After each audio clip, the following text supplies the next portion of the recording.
या जलदान आणि शोक सभेसाठी या ठिकाणी उपस्थित असलेले सर्व भारतीय बौद्ध महासभेचे सर्व पदाधिकारी यांनी धम्म लोकांना शिकवायचा अशी बरीचशी मंडळी इथं आहे.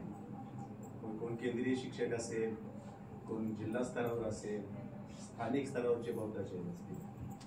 आपल्या सर्वांना मी जय भीम करतो. या ठिकाणी अक्काताईच्या जाण्यामुळं अत्यंत दुःखी अंतःकरणाने उपस्थित असलेले सर्व त्यांचे कुटुंबीय मुख्यवाही, त्याचप्रमाणे या ठिकाणी उपस्थित असलेले सर्व सामाजिक कार्यामध्ये वेगवेगळ्या पदावर कार्य करणारे सर्व पदाधिकारी, इष्ट मित्र आणि आमच्या डोरोशीतील सर्व उपासक उपासिका बंधू वगैरे आपण सर्वांना जय करतो. खरं म्हणजे कुठल्याही कार्यक्रमामध्ये अध्यक्ष होणं, बोलणाऱ्यांना अध्यक्ष होणं म्हणजे बोलणाऱ्यावर आले. कारण अध्यक्ष ज्या वेळेला बोलायची संधी मिळते त्यावेळेला इतरांच्याकडून सगळं बोलून झालेलं असतं आणि बोलून झालेलं असतं. पण दुसरी समस्या असते की ऐकणारी जे असतात त्यांना कळ निघत. आता तुम्ही तास सव्वा तास एकत्र मांडी घालून बसला, खुर्चीवर बसलेले त्यांचं काय एवढं नाही, पण खाली बसलेले जे आहेत ना त्यांना नक्कीच कळ आला असेल आणि कधी एक वेळ ओळखतोय शेवटचा माणूस, अशी एक भावना असते.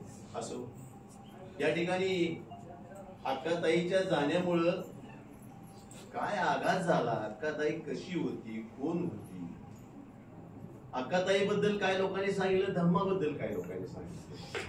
मी धम्माबद्दल सांगणार नाही, अक्काताई बद्दल थोडस त्याला सांगून झालं तरी कधी दुरुक्ती होईल.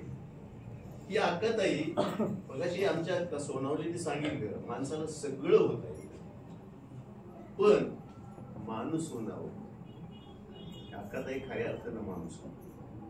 स्त्री जीवनामध्ये वेगवेगळ्या भूमिका जीवनामध्ये बजावत असताना स्त्री ही कुणाची तरी मुलगी असते, कुणाची तरी बहीण असते, कुणाची तरी पत्नी असते, कुणाची तरी सून असते, कुणाची तरी सासू असते.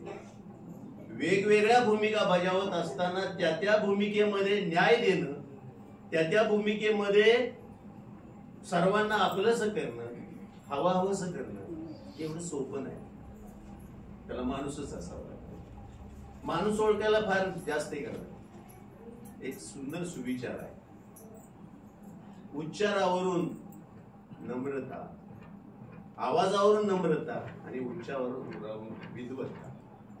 समोरची व्यक्ती कशी आहे, कशी बोलते, तिचे उच्चार कसे आहेत, उच्चार त्या तोंडातून बाहेर पडतात ना त्याच्यावरून तो किती विद्वान आहे, किती अभ्यास होतो आणि त्याचा आवाज किती मृद आहे, किती कोमल आहे, किती त्याच्यावरून त्याच्याकडे नम्रता किती आहे.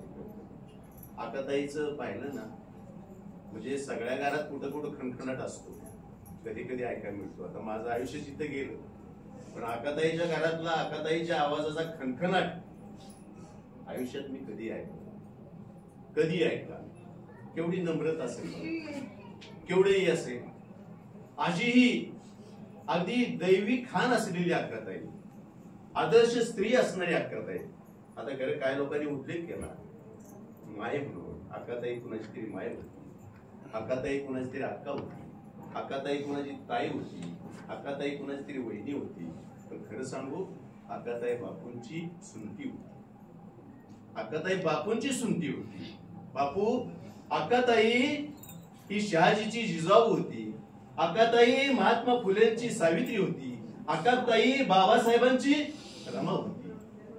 बापू अशी महान अक्काताई तुमची सुनती आज तुम्हाला सोडून गेलेलं आहे. त्या सुनतीच्या जाण्याचं दुःख सगळे सहतील, बापू होईल असं मला काय वाटत नाही. फार मोठा आघात आहे. सगळंच कसं अघटित, अकल्पित, धक्कादायक सगळं. स्वप्नात सुद्धा कोणाच्या वाटलं नाही. अत्यंत सुखी सुंदर संसाराला एक फार मोठं गालबोट लागलं, फार मोठं या ठिकाणी तडा गेलेला आहे. हा तडा सावरणं इतकं सोपं नाही. पण तरी सुद्धा बापू सावरलंच पाहिजे. शेवटी जबाबदारी आहे, आपलं कर्तव्य आहे. आपल्या पाठीमागे कुणीतरी आहे, आधारस्तंभ गेलाच आहे, पण जरी गेला असला तर सावरणही काळाची गरज. त्यासाठी मी बापूंना विनंती करतो, बापू खरं म्हणजे तुम्ही कुठंतरी गुंतवून घ्या, एकटं राहू नका. एकटं राहा खरं म्हणतात ना, निवांत मन आणि सैतानाचा वास असतो. तुम्ही एकटं राहाल की तुम्हाला सैतान सारखा सतावत राहील. म्हणून एकटं राहू नका, समाजात राहा, माणसात राहा, कुठला तरी छंद जोपासा. मुलांना पण विनंती आहे सगळ्यांना की गेल्यानंतर म्हणतात ना, जावे त्याच्या वंशात तेव्हा कळेल. हे जो त्याचा प्रसंग येतो ना, त्या प्रसंगात त्यालाच कळतं. दुसऱ्यांना काय होतं, कवीमध्ये ह्याच्यामध्ये वर्णन केलेलं आहे, वर्णन ऐकून खरं वर्णनात्मक ज्ञान आणि अनुभवात्मक, हे अनुभव ज्याचा येतो ना त्यालाच ते दुःख माहीत असतं. आकाताई खरं म्हणजे तिथं संसार सुंदर केलाच, प्रतिकूल परिस्थितीमध्ये पती इकडे नसताना केलाच, स्वतःचा संसार न करता समाजात काय करता येईल का, खरं म्हणजे आपल्याला माहित आहे, बऱ्याचशा लोकांना माहित आहे. आकाताई ही सध्या आपल्या ढोरुशी ग्रामपंचायतीची विद्यमान सदस्य आहे आणि सदस्य म्हणून या विभागासाठी, या वस्तीसाठी काही करता येईल का, खरं म्हणजे आता अजून प्रस्तावित आहे 10 लाख रुपये मंजूर आहे. या रस्त्यापासून ते संपूर्ण वस्तीमध्ये काँक्रिटीकरण, त्याचप्रमाणे गटारीकरण, बंदिस्त गटार हे आहे, निधी येऊन पडलेला आहे, फक्त कामाची सुरुवात व्हायची राहिलेली आहे. हे आता समाजासाठी फार मोठं कार्यक्रम.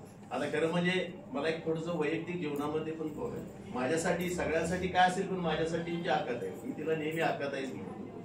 आकाताईचा स्वभाव होता बघा, माणूस जीवन जगत असताना सगळ्याच गोष्टी हे फायद्यात आणि तोट्यात बघायच्या नसतात, नफ्या तोट्यात बघायच्या नसतात. सामाजिक जीवन जगत असताना वेगळं पण मला जे जाणवलं ना, आता मला खरं म्हणजे थोडीशी शीत आहे. काय प्रसंग माझ्या जीवनात, माझ्या घरापुढे थोडीशी शीत आहे. माझं घर सगळं पंगू, आई थकलेली, बायकोला मला शेतीतलं काम एवढं जमत नाही. कुणाला तरी विनंती करून कुठं बांगलायचं असेल, कुठं भुईमुग काढायचं असेल, कुठं काय असेल. आता खरं म्हणजे कोण येते, आणि लोकांना तरी दोष देण्याचा अर्थ नाही, कारण आमचं एवढं पुऱ्या दिवसाचा रोजगार नाही, कोण येईल आमच्याकडे, नाही का. म्हणजे पूर्ण रोज म्हटलं तर रोज नाही, मग येणार नाहीत माणसं, मग आमचं पडून राहायचं. त्यावेळेला खऱ्या अर्थाने प्रत्येक वर्षी आमच्या मदतीला आकाताई उभी राहिली. तिची गरज नव्हती, गरज आमची होती. आकाताईला रोजगाराची गरज नव्हती, आकाताईला पैशाची गरज नव्हती, पण आकाताईला माहित होतं की ह्या माणसांना मदत करणं ही ह्यांची गरज आहे आणि तिथं मला उभं राहिलं पाहिजे. किती काम करत होती, काय मोबदला, हा मोबदला माणूस घेतला, हा मोबदला नफ्या तोट्यातला नव्हता. अशी आकाताई सामाजिक जीवन जगत, आज आपल्यात नाही. खरं म्हणजे किती तिचं गुण गौरव गौरव हा थोडा शब्द अपुरे पडतील, एवढं गुणी आयुष्य त्या आकाताईनं जगलेलं आहे. हे कुणालाही विसरता येणार नाही, कुटुंबाला तरी विसरताच येणार नाही. या दुःखातून खरं म्हणजे हे कुटुंब सावरण्यासाठी मी विनंती तो तथागताला करतो, तथागता या तुझ्या उपदेशानं या कुटुंबाला या दुःखातून बाहेर काढ आणि या कुटुंबाचं पुढं जे आकाताईचं स्मरण ठेवत पुढे वाटचाल अशी राहो, अशा प्रकारचं या ठिकाणी मी विनंती करतो. आणि मी डोरोशी गावातील सर्व संस्थांच्या वतीनं, सर्व ग्रामस्थांच्या वतीनं, आबालवृद्धांच्या वतीनं आकाताईच्या स्मृतीस भावपूर्ण श्रद्धांजली अर्पण करतो आणि थांबतो.